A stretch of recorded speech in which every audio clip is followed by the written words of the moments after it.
Yes, guys, we are the F2 and we're exploring the facts, stats and science behind success in sport. This episode, we're in Copenhagen and it's all about the fans. I'm Jermaine Genus and we'll be looking at whether vocal crowds really do influence refereeing decisions. And also why athletes perform better at their home games. And we'll treat you to a trick shot as we prove that luck is no coincidence.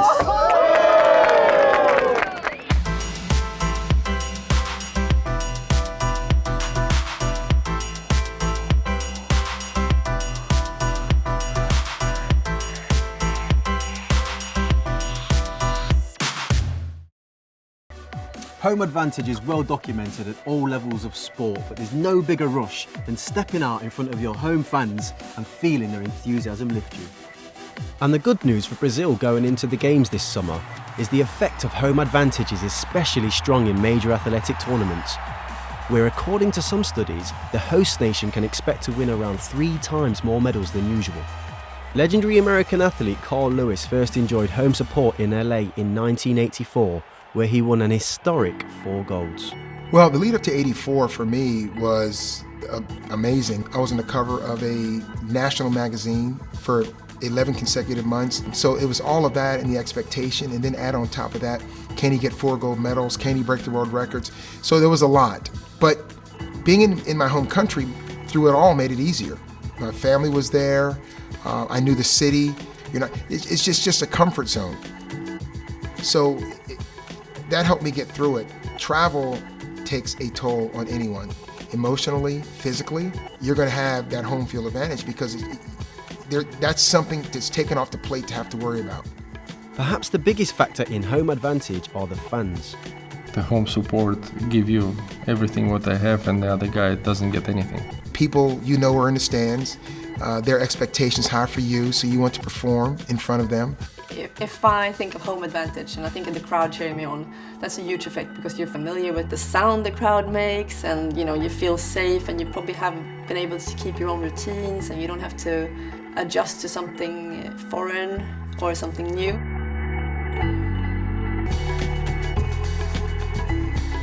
In 2012, Swedish triathlete Lisa Norden experienced what it was like to compete against a partisan British crowd. The crowd in London, the most spectacular thing about it was the size of it. It was 5-6 rows deep. It was incredible, like we never had that, amount of people coming out to support a triathlon before. So in the race we had Helen Jenkins, who was one of the big medal hopes for the UK. And you can just tell when you're running, like she had the crowd support. It wasn't mine, it was hers. Performance-wise, it's all about relaxing and putting it all out there. So if the crowd makes you feel relaxed and safe and cheers on you, that's probably that will have an effect on you. We're on the tennis court not for ourselves. We're there because of the fans. And they give you that extra motivation, that extra energy. 150%, not 100, but 150. They push him to the limit. You're gonna think twice before you kind of give it up. Towards the end of his career, Carl managed a final gold medal at his second home games in Atlanta. I just got kind of tired of the traveling and being on the road for 6 weeks and going through all of that. I just didn't have the strength anymore.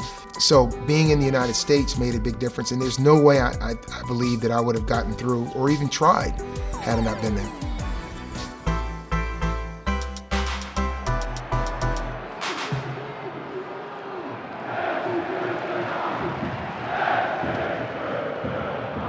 We want to test the effects of vocal support on the human body. And we have 38,000 fans to help us.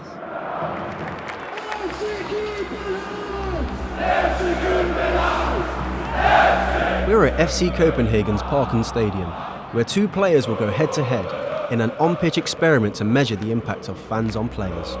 Representing Copenhagen, the player in white will be cheered on by the passionate home crowd. Representing the away team, the player in black will feel the fans' anger. Will cheers or jeers have a bigger effect on their performance? The effect of a crowd it can be so significant. I would look at Leicester City this year. That home support is so fantastic, it's so consistent. The supporters at FC Copenhagen are famous for the noise they make. Being at home makes a positive psychological influence in the preparation for a game. Big crowd that celebrates and cheers you on will feel good for most players. If the crowd believes it has an impact, then it will respond. The players respond more to the crowd, and so the two things ramp up. To measure the effect of that kind of atmosphere on our players, we're first sending them out to take penalty kicks in an empty stadium.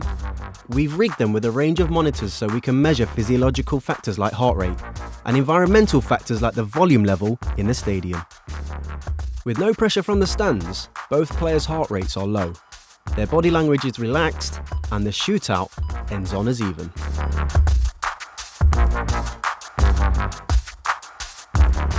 It's time to go again. This time with a crowd of 38,000 willing the player in white to win. How much of a difference will they make? Home advantage is a real thing. Statistics show that 50% of teams win at home. It's a benefit to play at home. First up, to a chorus of boos, our away team villain. I would like to be in now, Jez. Imagine his heart monitor right now. Off the Richter, mate. Off the Richter. Yeah.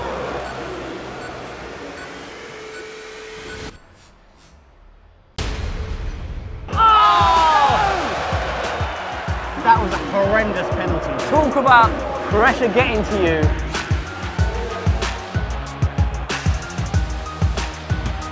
Playing in front of a hostile crowd that's against you will not necessarily feel so good. Sometimes, a crowd can go against you. If you haven't experienced it, especially early in your career, then it can and it will affect you. You're getting negative vibes towards you. They're trying to put you off. You've got to be mentally strong to overcome that. Next up for his first penalty, our hometown hero.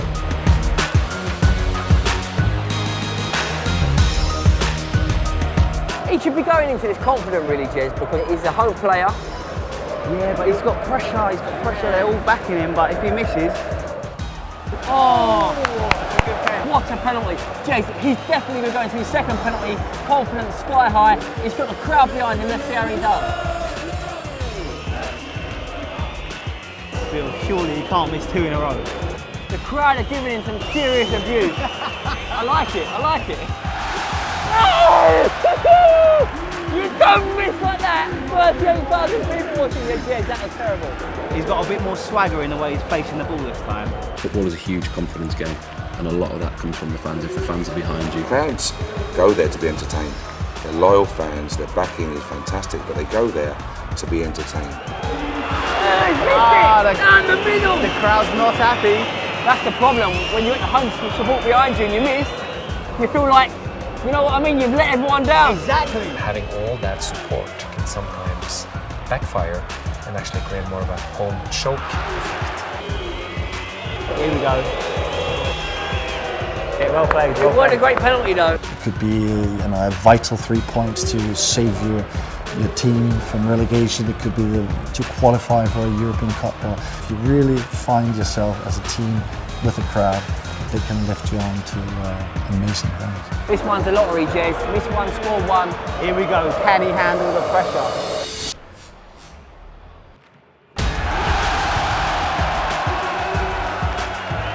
Backed by a chorus of boos, the player in black crumbled, scoring only a single spot kick.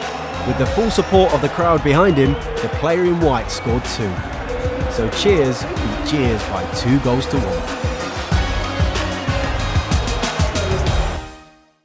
Now, we all know it's the referee's job to be impartial, but the pressure on them is massive, especially on a night like this. So we've decided to set up a unique experiment to test how crowds psychologically affect referees. And what better game to test than this, the European final? We're in Madrid and it's a local derby.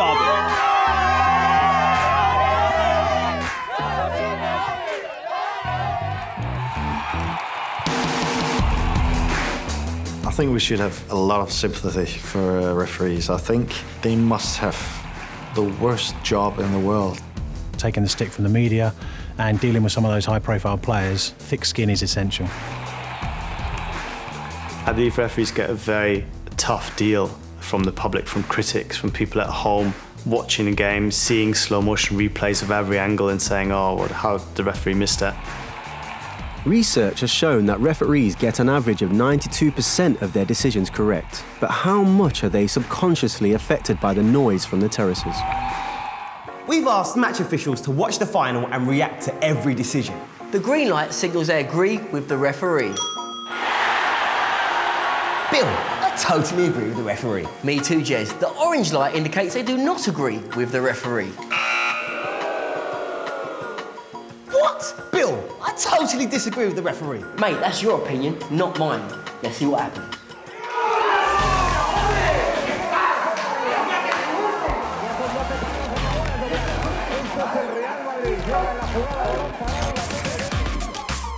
We've split the referees into pairs. The first pair are going to watch the game surrounded by passionate Madrid fans. The second pair are going to watch the game surrounded by equally passionate Atletico fans. Will the presence of cheering fans affect whether our referees agree or disagree with the on-field official? When the match is in progress, you are very, very busy. You're looking at so many things. You're making over 250 decisions in the 90 minutes. Some of that is where to run, where to stand, what to look at, what to look for. 5 minutes in and Mark Clattenburg awards a free kick for a foul on Madrid's Gareth Bale. In the Madrid room, the referees agree with the decision, but in the Atletico room, they disagree.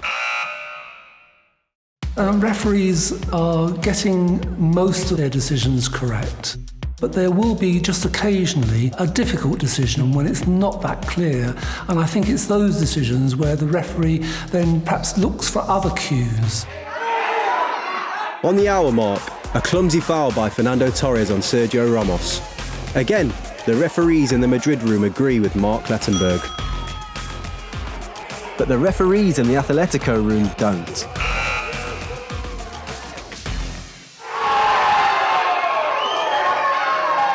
The game ends with a narrow victory for Madrid on penalties. But we're interested in a different result. It's time to tot up our referees' decisions. In 120 minutes of football, our referees responded 348 times to Mark Clattenburg's decisions. Only 32 of them were disagreements. If our referees were unaffected by the presence of fans, we would expect these disagreements to not favour either team, a 50-50 split. However, in the Atletico room, 63% of the disagreements were for incidents that went against Atletico Madrid. And in the Madrid room, we found 80% of the disagreements were for incidents that went against Madrid. This shows that despite their best efforts, our referees were clearly siding with the fans on certain key decisions. This supports previous research suggesting that referees can be subconsciously affected by the noise from the terraces. I think if you ask referees if they are influenced by crowds, they would say no. Sometimes in a game you can see that they are influenced.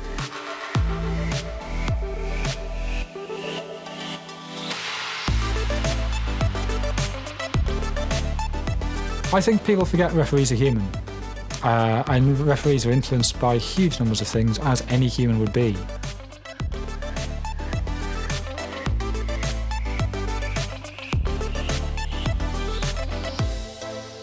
There are times when I think it would be unnatural and not realistic to say you weren't affected ever by a crowd in your entire career. 1,554 games, 329 Premier League games, 100 internationals. There must be times when you were affected.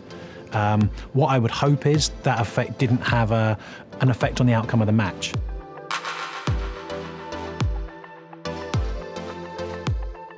Professional referees now, because they're full-time and they're getting paid a lot of money, they are trained beautifully and they almost certainly are guarding against this. And so I think the chances of referees having a subconscious benefit to the home team is becoming a little bit less. But nevertheless, I still think it exists. Let's see how the Unibet experts use the crowd effect to make predictions. Crowd effect has a significant and sizable impact on the likelihood of a team winning a match, but is often overlooked as a factor when placing bets.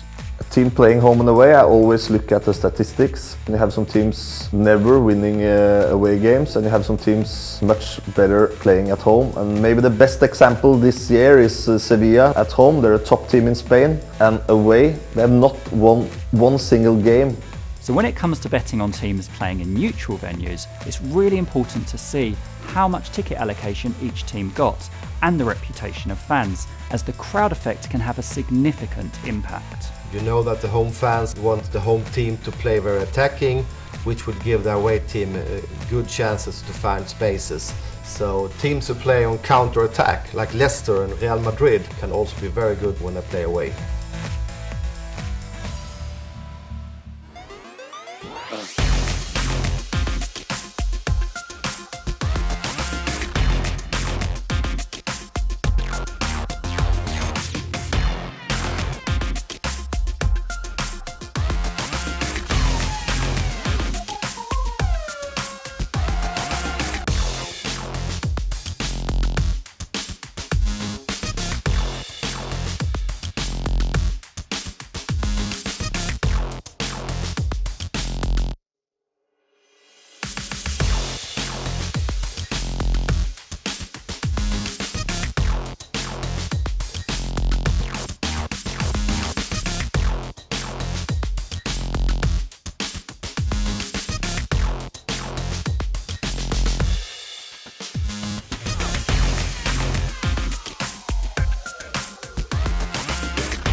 Join us again as we share more stats, facts and insight to help give you that edge.